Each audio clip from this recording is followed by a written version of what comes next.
Hi everyone, स्वागत करती हूँ आप सभी का आज की वीडियो में। आज इस वीडियो में हम डिस्कस करने वाले हैं एनवीएस 2024 अपकमिंग नोटिफिकेशन के बारे में, उसके साथ साथ DSSB पीआरटी 2024 वैकेंसीज के बारे में।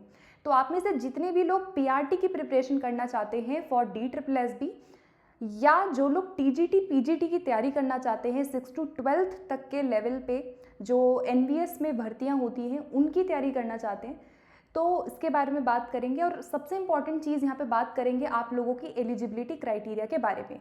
So if you want to know then watch this video till the end. जितने लोग अभी सीटेट की प्रिपरेशन कर रहे हैं तो एक मन में बहुत ज़्यादा सवाल ये आ रहा है कि क्या हमारा जो सीटेट का रिजल्ट है क्या वो वैलिड माना जाएगा इस बार वाला, या फिर ऐसे कैंडिडेट्स जो अभी अपने स्टडी फेज में हैं, जो लोग बीएड कर रहे हैं या जो लोग पीआरटी पोस्ट के लिए जो लोग डीएलएड कर रहे हैं, जो लोग अपियरिंग में हैं, तो क्या उन लोगों की जो डिग्री है वो वैलिड मानी जाएगी at the time of form filling. तो इसके बारे में I will be talking about briefly in this video, so watch this video till the end. सबसे पहले बात करूंगी यहाँ पे मैं एनवीएस के बारे में, उसके बाद we will move on to PRT post जो आपको जानना ज़रूरी है। सबसे पहले एनवीएस का नोटिफिकेशन जो है आपको बहुत जल्दी देखने को मिलेगा। ऑलरेडी जो कैलेंडर है, डिटेल्ड कैलेंडर है, वो आ चुका है एंड इसमें जो नोटिफिकेशन है वो आप लोगों का 15 जुलाई से आपको देखने को मिलेगा और जो लास्ट डेट है वो आपका 15 अगस्त रहने वाला है। तो इन्होंने जो डेट है वो ऑलरेडी मेंशन कर दी है कि at the time of form filling जो आपका डेट रहने वाला है। इसके साथ साथ डॉक्यूमेंट वेरिफिकेशन होते होते, ज्वाइनिंग लेटर आते आते, मतलब साल के एंड तक आप लोगों का ज्वाइनिंग लेटर वगैरह जो होता है वो सब आ जाएगा। ये सारी डिटेल्स यहाँ पे इन्होंने मेंशन कर दी है एंड एलडीसी के थ्रू ये वैकेंसीज होती हैं। इसके अलावा जो अदर जो वैकेंसीज होंगी, जो रिमेनिंग वैकेंसीज होंगी, उनकी भी पोस्ट हर साल एनवीएस में हमें देखने को मिलती है। तो यहाँ पे सबसे पहले देखो 15 जुलाई और 15 अगस्त आपको डेट दिया गया है, एक महीने का समय। आपको इस बीच नोटिफिकेशन कभी भी 15 जुलाई तक आपको नोटिफिकेशन मिल जाएगा। इसके साथ साथ रिटन एग्जाम आपका 30 सितंबर है। मेरिट लिस्ट आपका 31 अक्टूबर तक आएगा। मेरिट लिस्ट के साथ साथ आप लोगों का इंटरव्यू भी होता है टीजीटी पीजीटी दोनों में। पीआरटी पोस्ट यहाँ पे नहीं होता है। 6 to 12th के ये आपके नवोदय स्कूल्स होते हैं जहाँ पे वैकेंसीज होती हैं, तो आपका इंटरव्यू है। उसके बाद डॉक्यूमेंट वेरिफिकेशन आपका बाय 30 नवंबर एंड जो फाइनल लिस्ट है वो आपका 31 दिसंबर तक आएगा।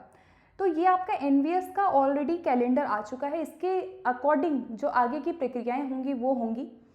और यहाँ पे अगर मैं बात करूँ, जो लोग अप्लाई करना चाहते हैं टीजीटी पीजीटी में, जो अपने बीएड में हैं अभी या जिनका भी ग्रेजुएशन चल रहा है, जो भी स्टडी कर रहे हैं, या जो लोग इस बार सीटेट का एग्ज़ाम देंगे, तो आप लोगों को बता दूं कि जो भी आपकी डिग्री होती है या जो भी आपका मार्क्स होता है, जो भी आपके डिग्री वैलिड माने जाता है, वो कब माना जाएगा? जब आपका जो लास्ट डेट है फॉर्म फिलिंग का, जो कि यहाँ पे 15 अगस्त दिया हुआ है। तो ध्यान से समझिएगा, अगर 15 अगस्त जिस दिन आपका लास्ट डेट है फॉर्म फिलिंग का, उस लास्ट डेट में अगर आपके हाथ में आपकी डिग्री या फिर आपका डिग्री नहीं तो आपका रिजल्ट, आपका जो टोटल मार्क्स है, अगर आपको वो मिल जाता है तो आप इस एग्ज़ाम के लिए एलिजिबल हो जाएंगे।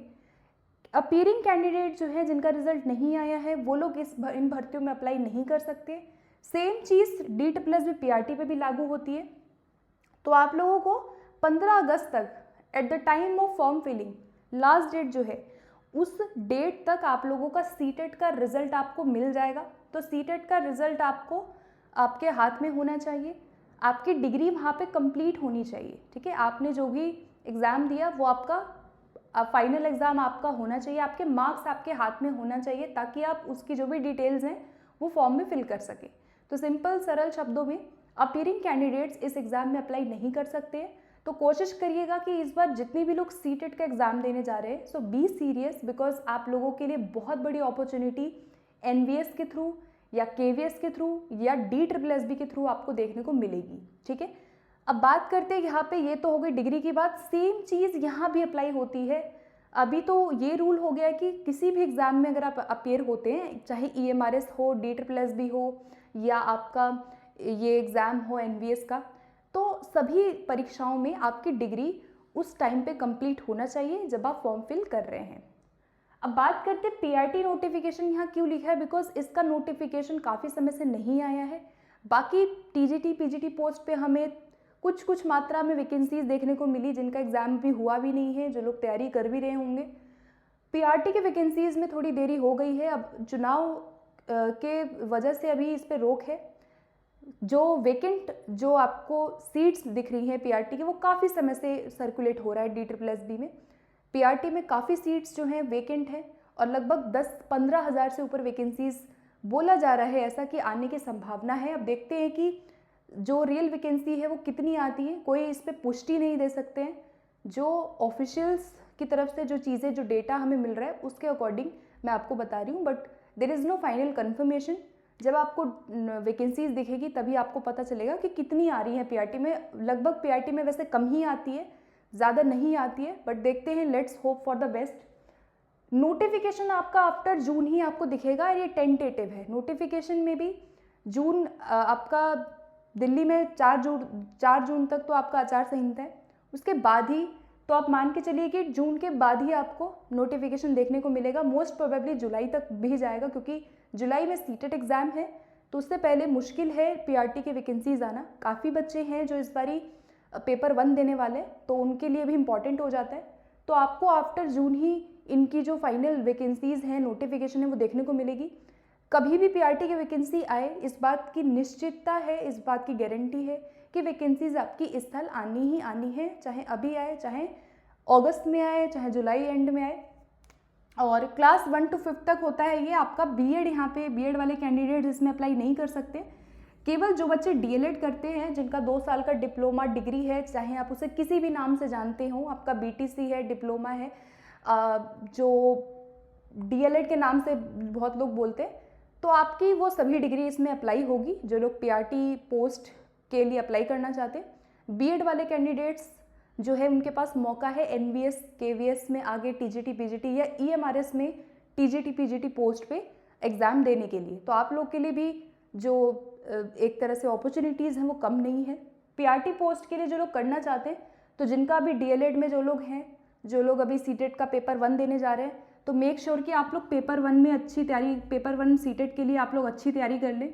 और जनरल अगर आप हैं तो आपको 90 चाहिए, SC ST अगर हैं आप या OBC हैं तो आपको 82 चाहिए, और जो अदर स्टेट OBC हैं, मतलब जो दिल्ली के OBC हैं, उनको 82 पे माना जाता है पास, और जो अदर स्टेट के OBC हैं उनको 90 चाहिए, क्योंकि जितने भी अदर स्टेट के OBC होते हैं उनको यहाँ पे जनरल में काउंट किया जाता है, UR में काउंट किया जाता है दिल्ली में। तो खास तौर पे जो लोग अदर स्टेट OBC हैं और जो सीटेट की तैयारी कर रहे हैं, कोशिश करना कि 90 से ऊपर लेके आओ।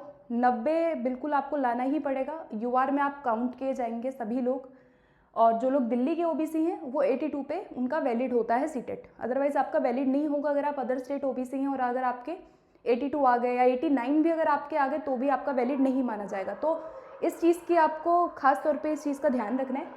तो देखते हैं, wait for the final notification. बहुत जल्दी आपको इन दोनों चीज़ों पे, दोनों भर्तियों पे आप लोगों को पूरा जो नोटिफिकेशन है वो देखने को मिलेगा। इन केस कोई और डाउट आपके मन में होता है regarding your eligibility, so comment section में ज़रूर पूछेगा। मिलते हैं नेक्स्ट वीडियो में। Thank you so much for watching this video and make sure that you subscribe to my channel for upcoming updates. इसी तरह की जो वीडियोज़ हैं वो अपकमिंग फ्यूचर में आपको देखने को मिलेंगी। So thank you so much for watching this video.